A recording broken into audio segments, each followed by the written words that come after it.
Ayun, ako nga pala si Epoy Mendoza, aka KG Loop ng Lucena. Welcome kayo sa aking munting loop.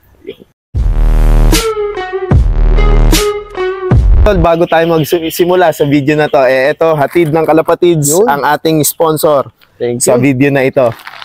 Maganda to. Nagagamit ko din to. Actually, ito yung gamit ko ngayon. Bale, Idol, kailan po kayo nag-start kumarera ng kalapate? Nag-start ako since 2022. Bago lang. Yun lang, Idol. Yung unang race ko yun, nag-Inter-Island sa Masbate. Unang race ko, nakapagpa-finisher naman tayo ng Tacloban. Ang galing, Idol. Hindi lang nakapesto, pero nakapagpa-finisher naman. Ayun, grabe husay, Idol. So, para sa mga baguhan, napakahirap ma-achieve yung kahit finisher lang, Idol. Sa totoo lang, Kasi bago ako pumasok, actually, nagkakalapati na ako nung ako'y maliit pa. Sabi ko, maganda yung pigeon racing ngayon. Matagal akong nagtanong-tanong muna kung ano yung unang gagawin bago ko sinabak yung karera. Para pagdating ng race, prepare na ako. Kumbaga may percentage na para sa winning, Idol.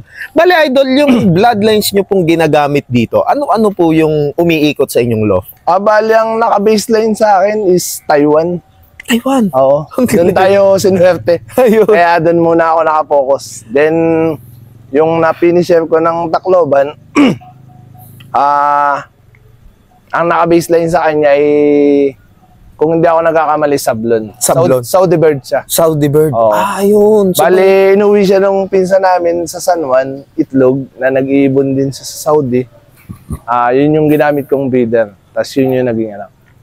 Ano yun, Idol? Cross na sa Taiwan o mismong... Saudi nga pala, no? So, bali, ano siya? Imported. Oh, yes. Imported. Tapos inilaro nyo agad. Oo, yun yung una akong breeder. 10 yung nilaro ko, siya lang talaga yung natirang matibay. Hanggang ngayon, nandyan. Ayun. Kumbaga, Idol, hindi ka nang hinayang para ilaro yung, alam nyo na may, Hindi, bali yung magulang na yung, yung itlog na inuwi niya. Magulang na. So, bali, pinapisa na lang dito. Pinapisa, tapos yung naging anak, yun na. Okay. So, bali yun, Idol, yung naging anak, yung anak nung sablon nyo, saan yung napakross yun, Idol? Parang doon din siya. Pares. Madami siyang inuwi. Siguro okay. 6 na itlog siyang lahat na papisa. Oo. So, paano, Idol, paanong sistema yung ginawa nyo para mapapisa yung galing ibang bansa? Nalaman ko na lang na, na siya, ibon na siya. Nag-iibon na din siya that time. Hiniram ko na lang din. Sabi ko, parang kakaiba tong ibon na to. Okay. So, bali, ibon na siya dito sa Pilipinas. Kinuha ko na lang dun sa San Juan. Ayun. Doon ako nag-start. Okay. Ang galing, Idol. So, nag-produce agad ng... Finisher lang. Finisher. Sa newbie, masaya. Masaya, oo. So, bali, Idol, di ba, naikwento mo na rin nung huli tayo nagkita. Isa ka rin sa mga naging achiever nitong mga nakaraang karera tulad ng Superset, Noong 2023, nakakuha tayo ng first overall doon. Hindi nga lang sinuwerte ng last lap, pero nakapesto ako ng Kalbayog. Saka Superset winner. Sinuwerte tayo sa solo Superset. Solo Superset pa, ang galing. Bali, Idol, yung bloodline nun, ano naman po? Yun yung purong Taiwan. Yun yung purong Taiwan. Ang galing. So, bali, Idol, pwede nyo po ba kaming i-loft tour sa inyong loft? Sige, pwede naman. Ito yung pliers ko. Ayun. So, simple bali, lang. Simple lang. Kaya mo siyang dukawin pag dumating. Ayun, ang liit. Maliit lang. Hindi naman siya crowded sa pitted birds. So, bali, may limit din kayo kung ilan yung ilalim? Depende sa nakuha kong ring. Okay. Kung ilan lang talaga yung nakuha kong ring, yun lang din talaga yung ibon na nilalaman ko. Ayun. Hindi ako nag-i-stock. Ayun. So, paano yun, Idol? Halimbawa, di ba, sa isang taon natin, meron tayong 3 season. So, paano nyo, ano pong sistema para, paano nyo po na-maintain yung health nila, di ba? Pagka tayo ay medyo overcrowded, nagkakasakit, tapos yung mga darating na ibon na galing karera, tapos yung mga pang susunod pang season, pwedeng mahawa. Ano po yung mga ginagawa niyong sistema dyan? Bali, ang sistema ko lang kasi sa paglilipad, south lang ako naglilipad. Ayun, south lang. At paano yun? South lang talaga. Oo. South lang. Kaya wala akong bagong ibon na naipapasok pag may bago akong mabisa. Ini-stop breeding ko na. Ayun, so bali one clutch lang kayo ng one clutch. Di nakakapaglaro lang ako ng summer pagka may mga umuwi sa aking ibon. Ganon. Okay, okay. So bali yung nahirapan umuwi, sila na yung nilalaro ko. repeat race lang kumbaga. Ayun, so bali less din sa gastos, ano, Idol? Isa lang talaga yung nilalaro ko, less. Ayun na, ito yung sistema ni Idol. So south ano lang siya, racer. Ayan, simple. Napakakikinis ng ibon, no. Bali, naka-feathering siya ngayon eh. Ayun. So, bale ito, Idol. Ano naman pong section to? Ito yung aking breeder section. Ayan. Kundi lang ako magsalang, hindi naman ganun kadami. Kasi kung ilan nga, sabi ko nga kanina, kung ilan lang yung ring na nakuha ko, yun lang yung kukunin kong mga anak nila. Ayan. So, bale ito. Napakasimple lang ng setup Yan, niya. Taiwan.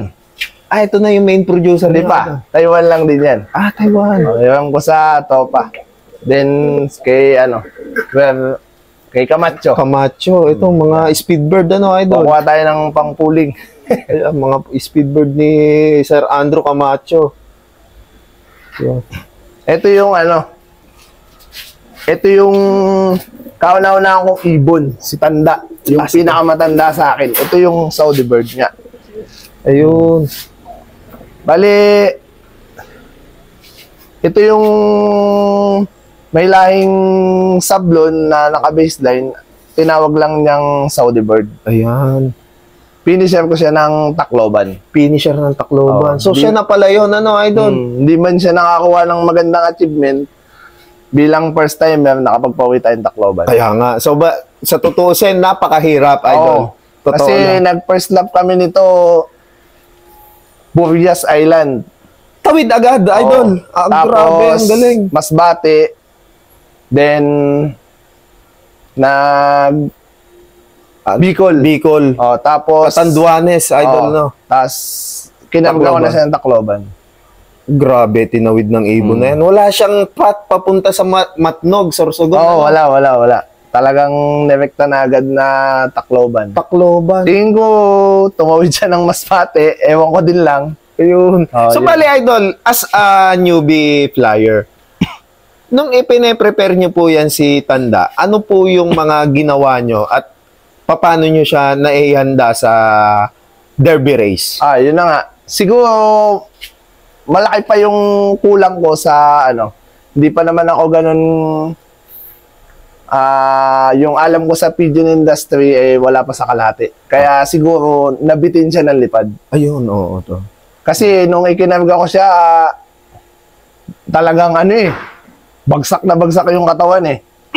Ganun. Sabi First ko- lap po, Idol. Oo, sabi ko tatanungin ko na lang yung bloodline talaga eh. Oo. So, Sa conditioning, wala pa akong alam nun.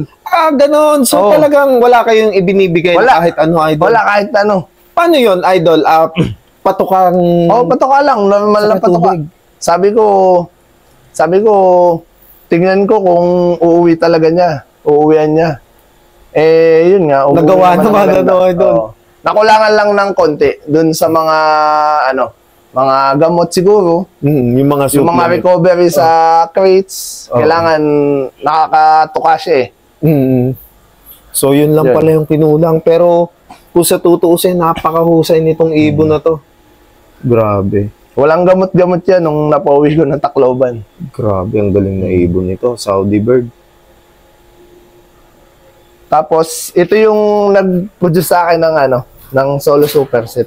Siya naman po. Yun na yung mga Taiwan pa rin, Idol. Taiwan to, Taiwan. Ayun, no? Wala man tayong kasing ganun kalaking halaga na para makapag-acquire sa mga big loop. Oo. Sububok muna tayo sa ganito. Oo. So, napagtagumpayan naman. Ayun, ano? napaganda naman. Bali, ito yung tatay niya. Ayan. Silipa. Silipa. Oo. Bali, ito, nandun sa topa natin. Pineram natin kasi mabait naman tayo eh. Galing. Ayan, kamukha niya oh.